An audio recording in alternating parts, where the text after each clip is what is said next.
శాస్త్ర ఆమ్నాయ స్తోత్రములు తుమ్రాడ జగన్నాథ శాస్త్రి. చతుర్దిక్షు ప్రసిద్ధాసు ప్రసిద్ధ్యర్థం స్వనామతః చతురోథ మఠాన్ కృత్వా శిష్యాన్ సంస్థాపయత్ విభుః. చకార సంజ్ఞామాచార్యశ్చతురాన్ నామభేదతః క్షేత్రం చ దేవతాం చైవ శక్తిం తీర్థం పృథక్ పృథక్ సంప్రదాయం తథామ్నాయ భేదం చ బ్రహ్మచారిణాం ఏవం ప్రకల్పయామాస లోకోపకారణాయ వై. దిగ్భాగే పశ్చిమే క్షేత్రం ద్వారికా శారదా మఠః కీటవాళ సంప్రదాయస్తీర్థాశ్రమ పదే ఉభే దేవసిద్ధేశ్వర శక్తిర్భద్రకాళీతి విశ్రుత. స్వరూప బ్రహ్మచార్యాఖ్య ఆచార్య పద్మపాదకః విఖ్యాతం గోమతీ తీర్థం సామవేదశ్చ తద్గతం. జీవాత్మ పరమాత్యైక బోధో యత్ర భవిష్యతి విఖ్యాతం తన్మహావాక్యం వాక్యం తత్వమసీతి చ. ద్వితీయః పూర్వదిగ్భాగే గోవర్ధనమఠః స్మృతః భోగవాళः సంప్రదాయస్తత్రారణ్యవనే పదే.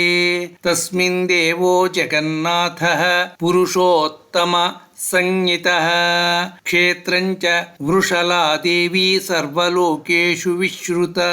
ప్రకాశ బ్రహ్మచారీతి హస్తామలక సంజ్ఞతః ఆచార్య కథితస్తత్ర నామ్నా లోకేషు విశ్రుతః. ఖ్యాతం మహోదధిస్తీర్థం ఋగ్వేదః సముదాహృతః మహావాక్యం చ తత్రోక్తం ప్రజ్ఞానం బ్రహ్మచోచ్యతే. ఉత్తరస్య శ్రీమఠః సాక్షాత్ క్షేత్రం బదరికాశ్రమం.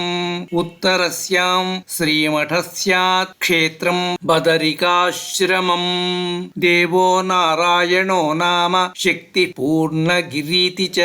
సంప్రదాయానందవాళస్తీర్థం సంప్రదాయోనందవాళస్తీర్థం చాళకనందిక. ఆనంద బ్రహ్మచారీతి గిరిపర్వతసాగర. నామాని తోటకాచార్యో వేదోధర్వణ సంజ్ఞకః మహావాక్యం చ తత్రాయ మహాత్మా బ్రహ్మేతి కీర్త్యేతే. తురీయో దక్షిణస్యాం చ శృంగేర్యాం శారదా మఠః మలహానికరం లింగం విభాండకసు పూజితం. యత్రాస్తే ఋష్యశృంగస్య మహర్షేరాశ్రమో మహన్. వరాహో దేవతా తత్ర రామక్షేత్రముదాహృతం. తీర్థం చ తుంగభద్రాఖ్యం శక్తిశ్రీ శారదేతి చ. ఆచార్యస్తత్ర చైతన్య బ్రహ్మచారీతి విశ్రుతః. వార్తికాది బ్రహ్మ విద్యా కర్తా యో ముని పూజితః. సురేశ్వరాచార్య ఇతి సాక్షాత్ బ్రహ్మావతారకః. సరస్వతీ పురీ చేతి భారత్యారణ్యతీర్థకౌ. గిర్యాశ్రమముఖాని స్యుః సర్వనామాని సర్వదా. సంప్రదాయో భూరివాళో యజుర్వేద ఉదాహృతః.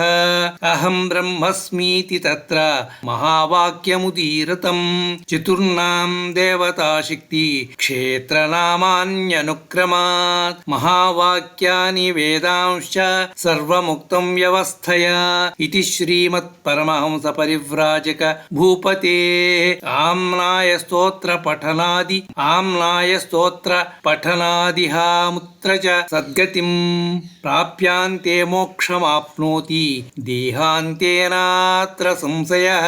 ఇత్యామ్నాయ స్తోత్రాణి.